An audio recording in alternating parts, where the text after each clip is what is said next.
नमस्कार। औद्योगिक प्रशिक्षण संस्थानों के व्यवसाय इलेक्ट्रीशियन के विषय सैद्धांतिक की पाठचर्या में अंकित सिंक्रोनस मोटर के कार्य सिद्धांत पर मैं आज आपको प्रशिक्षण प्रदान करूंगी। सिंक्रोनस मोटर के बारे में हम जानेंगे विस्तार से। सिंक्रोनस मोटर क्या होती है, सिंक्रोनस मोटर का कार्य सिद्धांत क्या है, किस प्रकार से मोटर को चालू किया जाता है, ये सब हम आज जानेंगे अपने प्रशिक्षण में।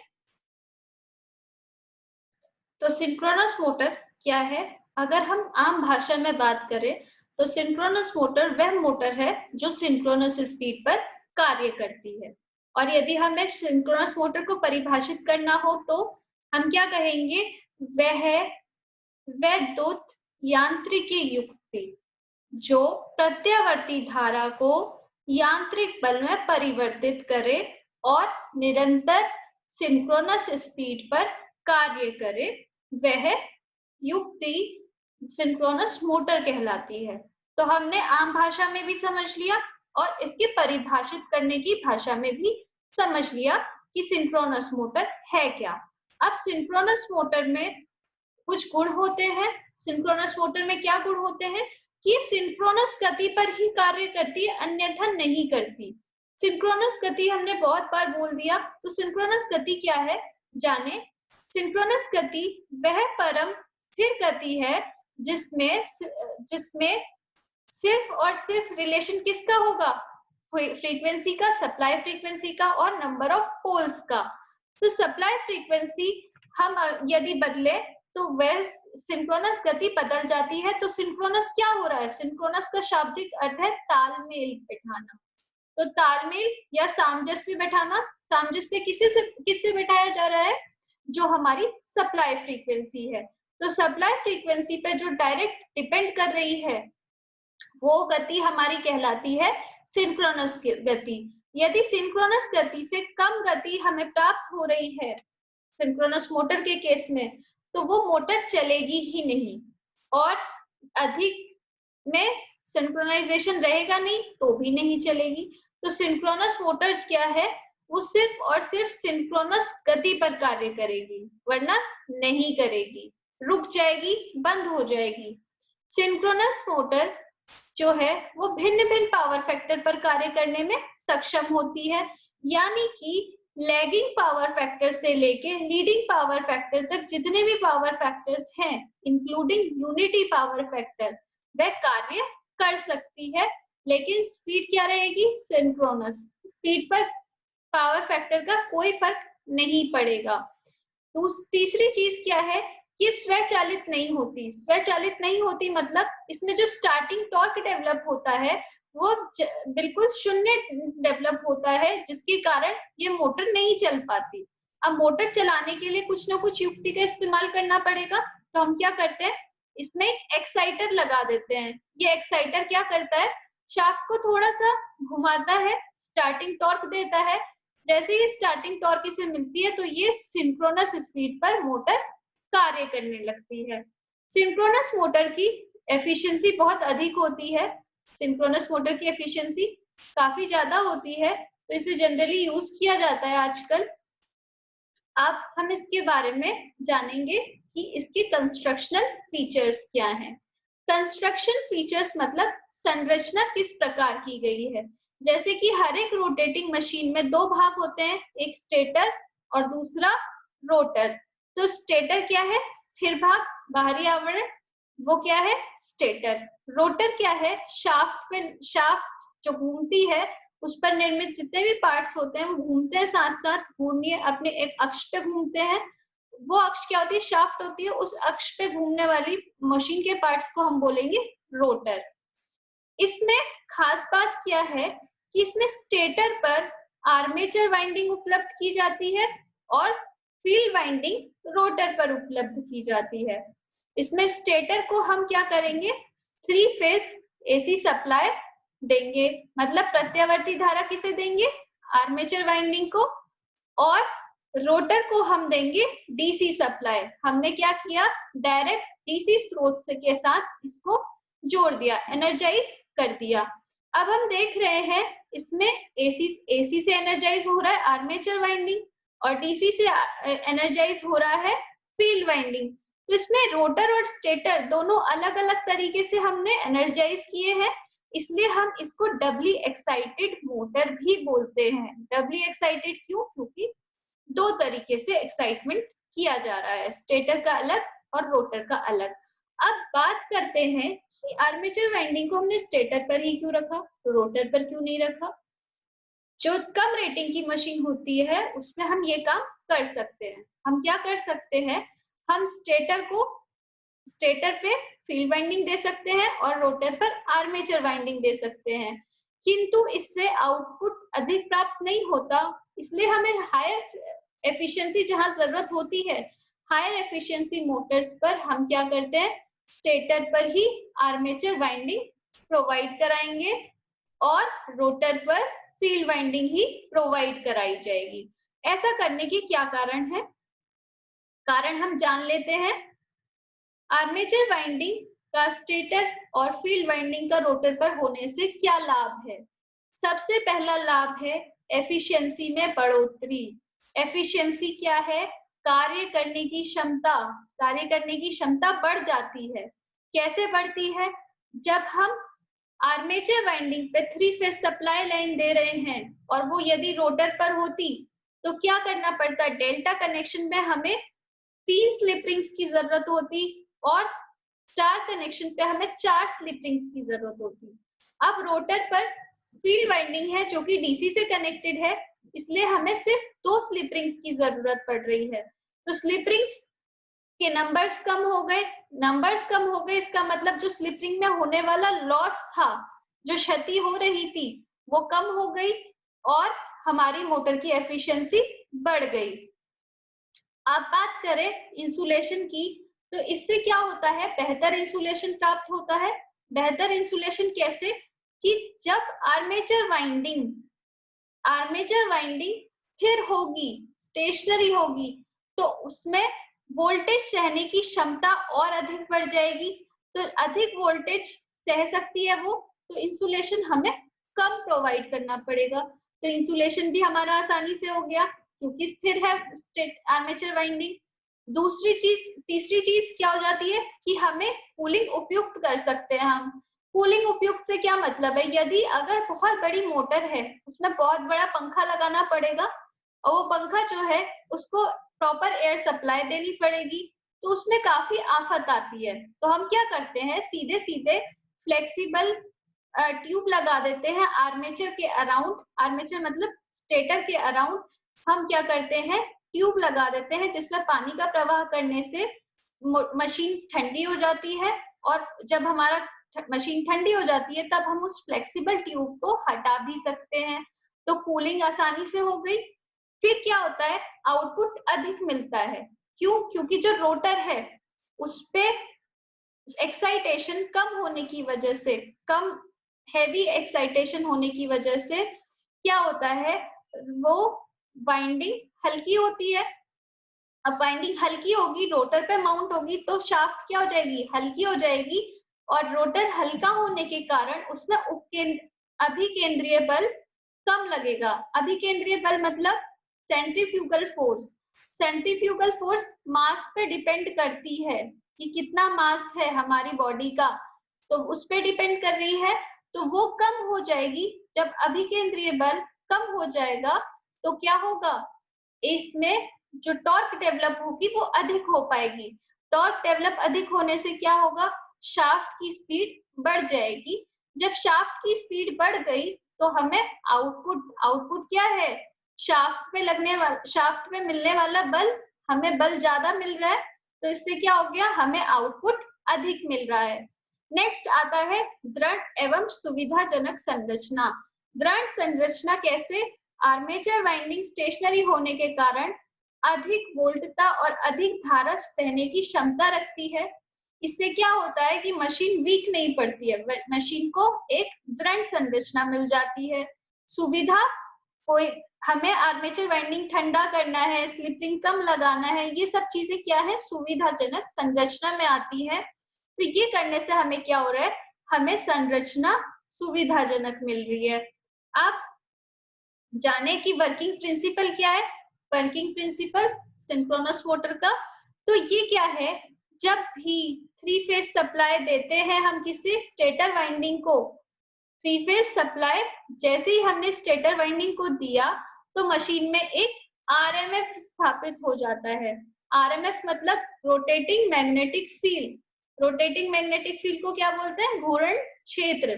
तो वो स्थापित हो जाएगा मशीन के अंदर, और जब हम रोटर को घुमाएंगे आरएमएफ की दिशा में, रोटर को घुमाएंगे कैसे? डीसी से हम उसे एनर्जाइज कर देंगे, तो क्या होगा, आरएमएफ का जो उत्तरी ध्रुव है वो दक्षिणी ध्रुव को, रोटर के दक्षिणी ध्रुव को अपनी ओर खींचेगा और दक्षिणी ध्रुव उत्तरी ध्रुव को खींचेगा। तो जब ये खींच लेगा तो ये एक साथ लॉक हो जाएंगे। इस कंडीशन को हम बोलते हैं मैग्नेटिक लॉकिंग। तो इस मैग्नेटिक लॉकिंग के कारण क्या होगा, वो रोटर सिंक्रोनस स्पीड से घूमने लगेगा। अब सिंक्रोनस स्पीड जो है वो हम कैसे निकालेंगे? ns बराबर 120 f अपॉन p के फॉर्मूले से, ये सूत्र है, इससे हम निकाल सकते हैं सिंक्रोनस गति कितनी है। 120 कांस्टेंट हो गया, f है हमारी सप्लाई फ्रीक्वेंसी। इंडिया में जनरली सप्लाई फ्रीक्वेंसी 50 हर्ट्ज होती है, और पोल्स की संख्या p मतलब पोल्स की संख्या। अब पोल्स की संख्या हम संरचना के वक्त फिक्स कर देते हैं, तो क्या हो रहा है, डायरेक्टली किसके साथ सामंजस्य बैठ रहा है? फ्रीक्वेंसी के साथ। तो ये क्या है? सिंक्रोनस स्पीड का फॉर्मूला है, और क्या, रोटर घूमेगा इस स्पीड से। आरएमएफ जो है उसकी स्पीड हमेशा सिंक्रोनस स्पीड होती है, और उसी स्पीड से रोटर भी घूमने लगता है, और ये किस कारण हो रहा है? मैग्नेटिक लॉकिंग की वजह से। अब हम जाने कि ये जो आरएमएफ बोल रहे हैं ये है क्या? आरएमएफ हमने मैग्नेटिक फील्ड पढ़ा, चुंबकीय क्षेत्र, लेकिन ये घूर्ण क्षेत्र क्या है, इसके बारे में हम जानते हैं। रोटेटिंग मैग्नेटिक फील्ड का मतलब क्या है? वह चुंबकीय क्षेत्र जिसकी पोलैरिटी चलित होती है, यानी कि पोलैरिटी बार बार बदलेगी, उसको हम बोलेंगे रोटेटिंग मैग्नेटिक फील्ड, और यही इसकी स्पीड होती है 120 f अपॉन p।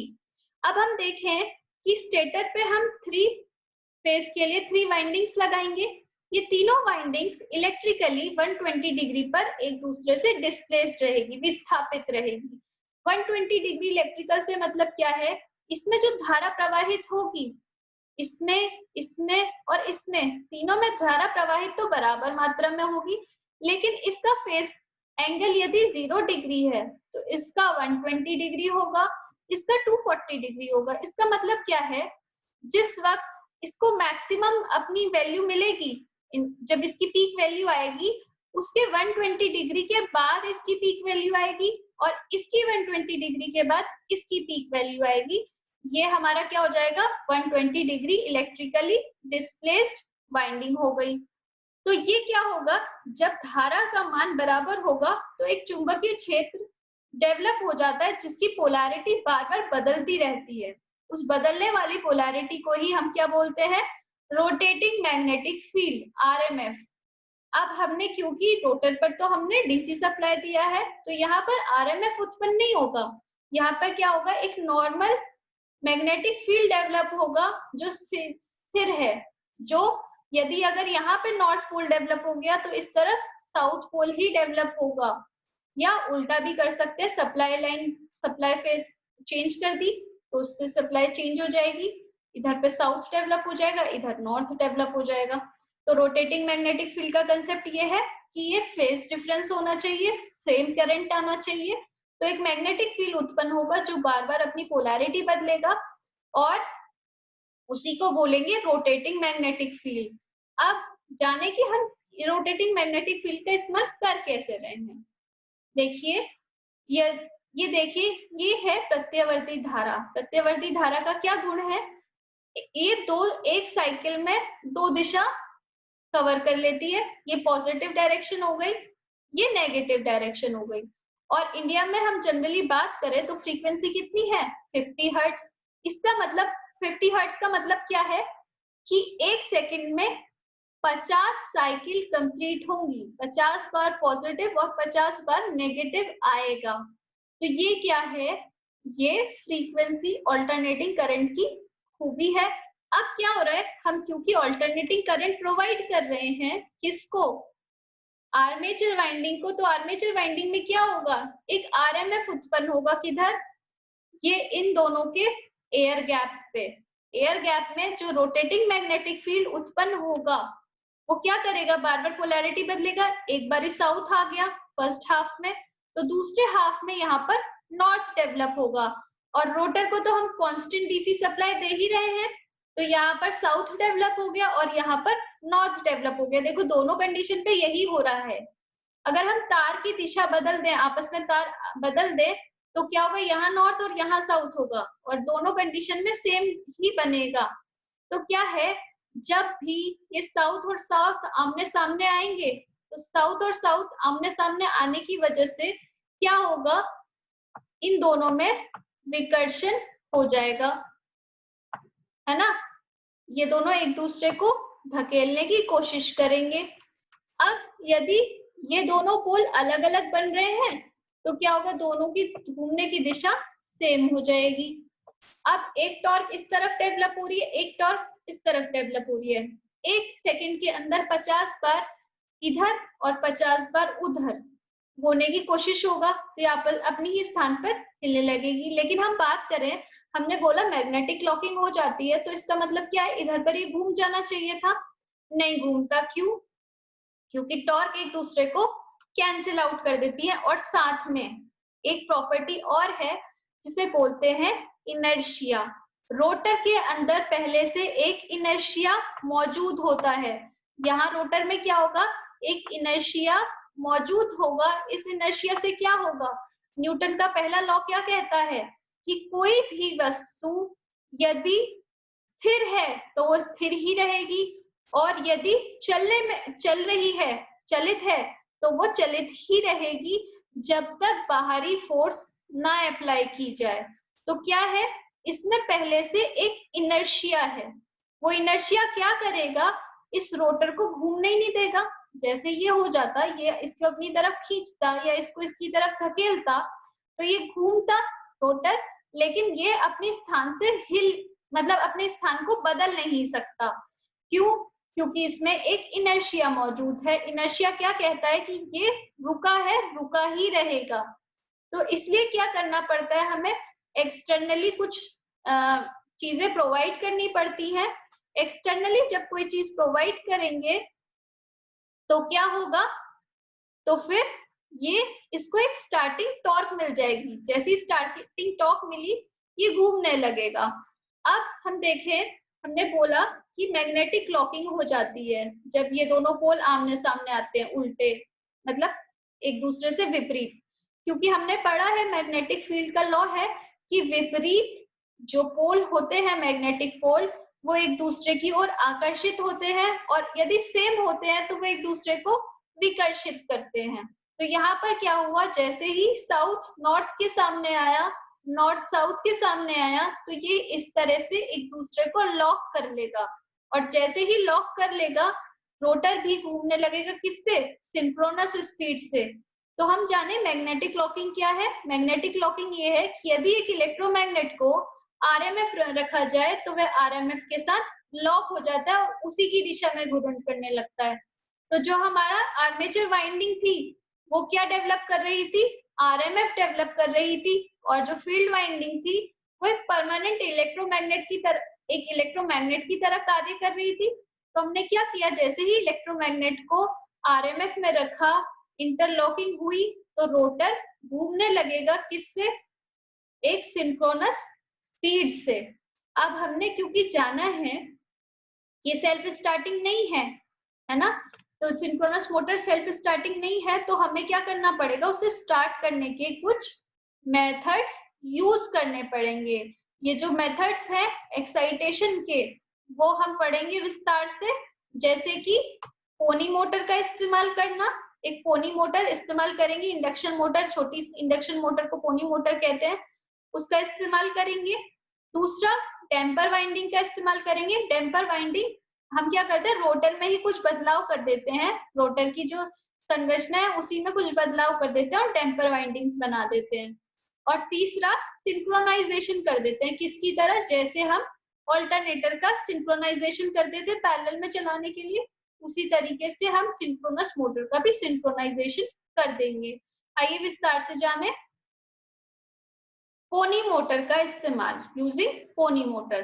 तो पोनी मोटर हमने बताया जैसे कि पोनी मोटर क्या, एक छोटी इंडक्शन मोटर है जो सिंक्रोनस स्पीड के पास हमारे रोटर को ले जाएगी। हम क्या करेंगे, रोटर को पोनी मोटर की मदद से घुमाएंगे। जब भी सबसे पहले हम क्या करेंगे, डीसी सप्लाई को बंद कर देते हैं। जो डीसी सप्लाई रोटर को मिल रही है उसको बंद कर दिया जाएगा और सिंक्रोनस मोटर के स्टेटर को 3 फेज सप्लाई प्रदान कर दी जाएगी और पोनी मोटर क्या करेगा, रोटर को घुमाएगा। तो अब इसमें एक ध्यान देने वाली बात है कि पोनी मोटर में पोल्स की संख्या सिंक्रोनस मोटर के पोल्स के बराबर होनी चाहिए। यानी कि अगर हमारी 2 पोल की सिंक्रोनस मोटर है तो पोनी मोटर भी 2 पोल की ही होनी चाहिए। यदि 4 पोल की है तो पोनी मोटर भी 4 पोल की ही होगी। तो जब हम इस मोटर को रोटर को घुमाने के लिए इस्तेमाल करेंगे तो क्या होगा, रोटर एक सिंक्रोनस स्पीड के पास आ जाएगा।